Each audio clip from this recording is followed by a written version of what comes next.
Mani sauc Jānis Vinters, un šodien izanalizēsim Armanda Broka melus intervijā Kruspunktā. Ne tikai melus, bet arī kā viņš ņirgājās par Latvijas iedzīvotājiem. Un, jā, iesaku noskatīties pilnībā visu interviju. Bez liekoljošanas, manuprāt, šī ir vislabākā un godīgākā Armanda Broka ideja. Tātad pirmie meli notiek jau 2 minūtē un 33 sekundē. Uzzināju no kāda nakts tvīta nākamajā dienā, kad mums bija izsludināts konkurss uz biroja vadītāju. Bija pieteikušies jau vairāk kā 50 cilvēki, un tad mēs tur diskutējām, un tie cilvēki nāca uz sarunām, un tad bija visādi bija pieejami. Un tad, principā, bija tā, kad Alvim neviens nederēja. Un es teicu, nekāda problēma, Alvi, ja tev šie neder, tad piedāvā savu variantu. Un tad no rīta uzzināju jau, kad Armāns ir tur. Tātad viņus melus apstiprina ne tikai Alvis Hermanis pats, bet arī Gunters Vītols, cits kustība augļotāju Latvijas partijas valsts loceklis. Viņš atbildēja, ka tikai pie galda tika minēta Mūžnieks kā kandidāts uz biroja vadītāju. 5 cilvēki kategoriski pret. Tātad arī Andris Vītols saka, ka tā būs nenotikās. Jo patiesībā Armands Broks pateica Hermanim un pārējiem, ka tie 50 kandidāti neder, viņam vislabākā, un tā ir Mūžniece. Un, protams, par to arī apvainojas. Tālāk viņš vēlreiz dubulto saviem meliem un apvaino Alvu Hermanu. Alvis ir pieredzējis, ka viņš ir režisors, un tad visi dara, kā viņš saka. Ja ir kāds, kas kaut ko iebilst vai kaut kā latviski sakot, challenge, tad tas ir uzreiz sliktais. Nē, patiesībā mēs redzam, ka tas sliktais bija tu, Armand Brok, un tu izdarīji tā uzskatu sevi par kundziņu, un visi pārējie nav domu vērti, un tieši tādēļ vairāk jau valsts locekļi pameta, un izskatās, ka pametīs vēl vairāk. Un intervijas 4. minūtē viņš sāk pazemot Latvijas iedzīvotājus. Es nezinu, visus, kas man liekas saprātīgi. Jā, man likās, ka, biznesā tur plus-mīnus. Viņš esot uzaicinājis partijā pilnībā visus, un tas saprātīgi. Viņš tevi ir uzaicinājis. Tu neesi pietiekami saprātīgs. Tāpēc es esmu saprātīgs un par viņu lūdzu nebalso. Tas kaut kas izdara. Tagad viņš saka, ka teiks, ka viss, kas uzaicina, atsakās no viņa. Jo patiesībā Armands Broks nav uzņēmējs. Viņš ir augļotājs. Viņš palīdzēja savu uzņēmumu radījis ne jau dēļ kaut kādas īpašas lietas, bet tā, ka viņš darīja morāls koplīdus, ko lielākā daļa cilvēku nevarētu. Es personīgi, ja man maksātu naudu, es nevarētu aplikt nabadzīgos ar 450,000 eiro vai 1000%. Jo tā vienkārši morāli nepateicība. Un skatāmies, ko viņš teiks. Izrādās, ka visi no politikas baidās no tādas uguns. Pat uz to biroja vadītāju tu. Jā, lūk, visi baidās no teviem kā no uguns. Jo es jau teicu, ka godīgi uzņēmēji negrib saspiest roku. Un kā redzēsim, pēc viņiem partijā nāks ārā uzņēmēji. Redzēsim, ka tur būs vienkārši tādi uzņēmēji. Tālāk viņš atkal melo par tām 10 idejām. Kā Alvim bija tikai viena ideja mainīt reformas, bet viņam ir tās visas pārējās idejas.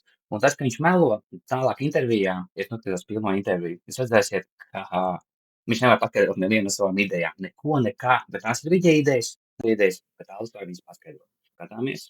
Alvis gribēja būt viena jautājuma partija, mēs tomēr gribējām kārtīgu programmu būvēt, lai cilvēki saprot, par ko mēs esam. Mainām sistēmu, bet par ko jūs vispār esat? Jūs esat par Stambulu, pret Stambulu. Mēs bijām par pozicionējumu tomēr.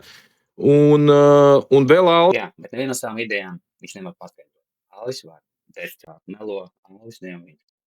Un to, ka viņš melo, atklāja arī pats Alvis, viņš saka, tās ir viņa idejas.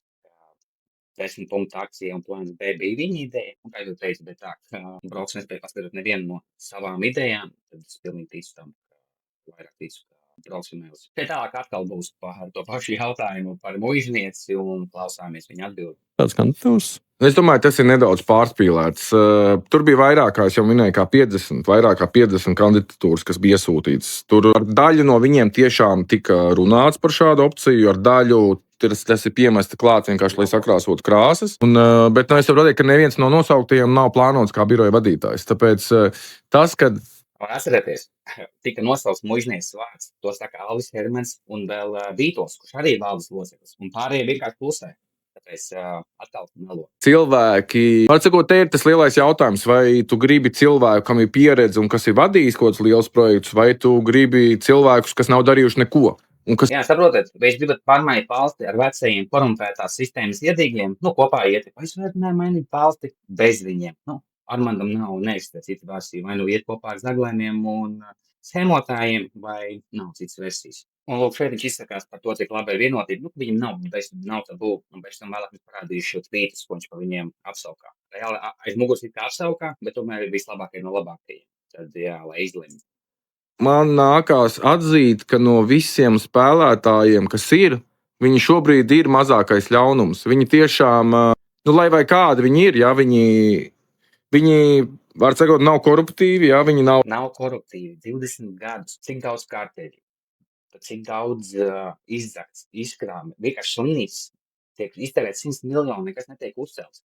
Un jā, nu, labi, un kur ir. Šī tikai parāda Silvijas kompetenci vadot valdību. Vēl iedomāties, kā un kādiem argumentiem tiek pieņemti citi lēmumi.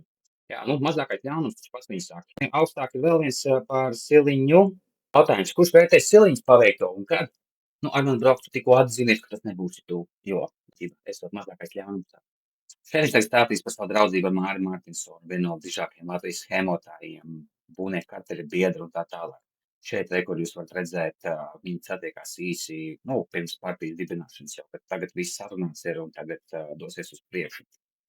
Paklausīsimies. Es zinu, ar Māris es ticies, jā, par dažādām tur biznesa lietām esam runājuši, bet tagad iedziļinoties un redzot, aiz kurām tur politiskām partijām viņš stāv un kas ir tie veidi, kā viņš operē, tas nav ok.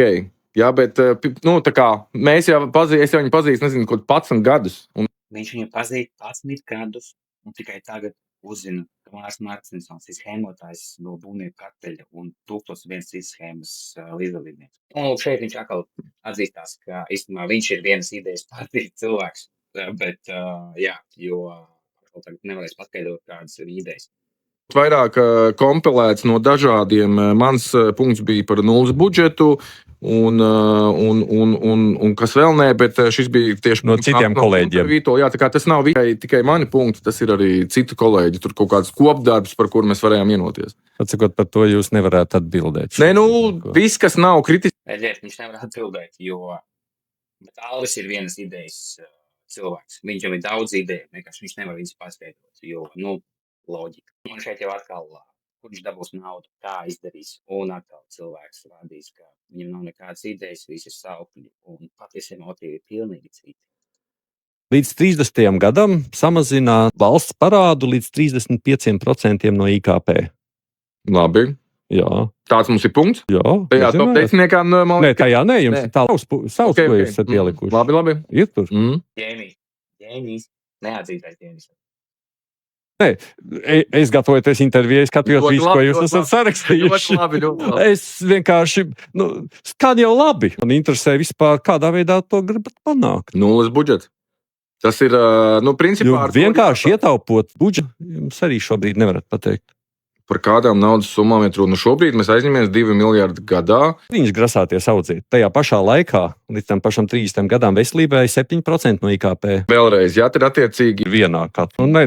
Jūs jau nevarat sasolīt laimes lāci visiem, un tad? Bet ir jau partijas 10. Vaļā tagad tikai miljardu. Ir. Labi. Tad attiecīgi, ja šobrīd 7%, tas jau nav papildus. Tas nozīmē, ka tā ir starpības starp to, ko jau tērē. Tāpēc tas nav tik viennozīmīgi, bet par izglītību runājot, kad... Esmu pārsteigts, jo ir palielina vienā vietā, kur jāsamazina. Viņš nezina, kur samazināt, nezina, kur dabūt naudu, lai palielinātu, pat aizīt nulles budžetu, bet palielinās to, bet, jā, tas kaut kāds ātro kredītu uz īpašā specialitāti, lai no kurienes naudu radīt. Domāju, ka skolotāja algas var celt, principā veicot šo skolu tīklu konsolidāciju. Tā kā, Kārtējā dižā vienotības ideja. Varbūt viņai taisnība arī ir, jā, bet meklēt nav vienīgā ideja, kur dabūt naudu, ir slēgt skolas, neizpildīt ģeniāli. Par cik negribu droši vien neko piesaukt, ja, bet, principā es savā dzīvē jau naudu esmu nopelnījis. Vēl vairāk naudas man laimīgi nepadarīs. Viņi vēl vairāk naudas laimīgi nepadarīs. Bet, ja mēs ejam iekšā uzņēmuma reģistrā, viņi joprojām pieder 100% autokredītu uzņēmuma monēza. Tas nozīmē, ka viņš tos nabadzīgos apliek ar milzīgiem kredītprocentiem ne jau tādēļ, ka viņam vajag naudu, lai viņš ir ciešanas vai ko viņš grib. Jo, reāli, ja viņam nevajag, ja viņš to nedara naudas, tad tas patiesais iemesls, kādēļ viņš to dara, kas, manuprāt, ir atsevišķi skaisti. Un šeit sāk pēdējais viņa patiesā seja. Šeit Tomsons viņam jautā par viņa augļošanas biznesu, un viņš pamatīgi samalos līdās. Kā kreditēja pirms tam bankas. Īstermiņā procentu likme bija identiskas, kā bija bankām, bet tad bankas nolīga dažādas PR Atceries, identiskas kā bankām, jā. Lūk, šis ir 2015. gada kad jau pieņemti ir likumi, kas aizliedz viņam likt kādus procentus grib, un lūk, 4 īstermiņa APD kredīti 3400% gadā. Neviena banka nekad vispār nav. Es nezinu, varbūt 90. gadu sākumā, kad bija Banka Baltija, bet vispār par tuvu nav bijuši tāda procenta likme. Viņš reāli pamatīgi melo. Viņš slēpj savu augļošanas biznesu zem tā, ka viņš dara tās pašas likmes kā banka, kas ir pilnīgākie, totālākie un reāli morāli pretīgi melo.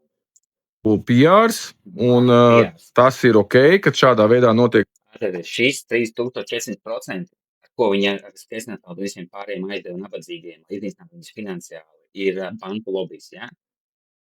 Tie, redzi, šī cipars nav īsti, tas ir banku lobijs. Un tagad paklausāmies vēl viņa viņa augļošanas biznesa filozofiju. Aizņemoties tur, nezinu, 100 eiro, dēļ tā tur pameta valsts. Tāpēc Ja viņš aizņēmās 100 eiro, un gadā viņam pēc gada bija jādod 3400 eiro. Ja viņam nav 100 eiro, kur viņš dabūs 3400 eiro? Un pēc 2 gadiem 9000 eiro. Viņam tiek nobloķēts bankas konts, viņš vairs Latvijā nedrīkst strādāt, un viņam paliek tikai 3 iespējas. Vai nu vēlreiz aizņemties, kur viņš nevarēs atdot vēlreiz, emigrēt, vai jūs paši sapratāt.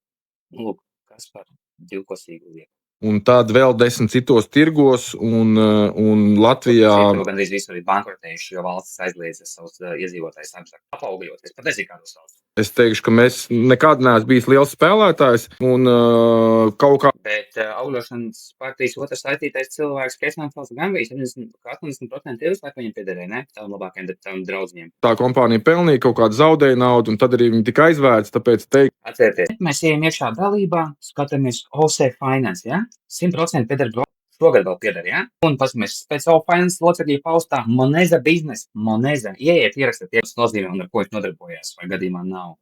Ja? Paskatieties. un kaut kādus gadus tā kompānija pelnīja kaut kādu zaudēju naudu, un tad arī viņi tika aizvērts. Tāpēc teikt, ka es esmu kaut kā saistīts ar šo, būtu ļoti apšaubām. Atcerieties, ļoti apšaubām. Ieiet tiešā oficiālajā uzņēmuma reģistrā, kur viņam pieder Moneza mātes kompānija, ir ļoti apšaubām. Ja? Armand, mēs visi varam apskatīt viņu online. Kāpēc melot par tik elementārām lietām? Es godīgi nesaprotu. Un šeit viņš tagad stāsta par to, ka viņš maksā aģentūra Polijā. Pēc es vēlāk parādīšu, kā patiesībā. Kas sniedz digitālās kredītkartes, kas ir jau konkurē ar bankām un bieži lētāks nekā bankas. Tāpēc teikt, kad mēs esam kaut kā ar to saistīti, es teiktu, ka tas ir banku lobijs un PRs, un uz to nevajag tik viegli uzrauties. Un cik nozīmīga daļa bija tā? Nācies, šis ir banku PRs un tagad par Poliju. Tāda patiesībā Polija pieņēma likumu, ka tu vairs nevari atos kredītus vai kredītus vispār finansēt no PR loaniem. Tas nozīmē, ka nevar savākt no citiem naudu un tagad viņu aizdot. Kāds bija Armanda Broka pozīcijas modelis caur Twino. Un tādēļ viņiem bija jānomaina likums un jāuztaisa tās virtuālās kredītkartes, kas īstenībā tie paši, vismaz vai ATV kredīti arī vien ir. Bet jā, tieši tā viņš vairs nevar to darīt, un tieši tā viņš nomainīja. Un tieši tādēļ viņš saka, ka viņš tagad ir tāds un tāds. Patiesībā tas pats vienkārši Polijas valdība aizliedza darīt to, ko viņš nodarbojas līdz šim. Tā kā vispārējais tas ir vēl vienkārši pasaks. Paldies visiem, kas noskatījās. Tad jā, parādiet visiem saviem draugiem, kas ir cietuši no ātrējiem, lai parāda, ko viņš par viņiem patiesībā domā. Parādiet visiem, kas vispār iedomājas par šo monstru partiju balsot un tā tālāk. Jā, un paldies. Un šī bija pirmā daļa. Būs vēl par Broka piedzīvojumiem globālajā un kā viņš apšakarēja savus klientus. Paldies.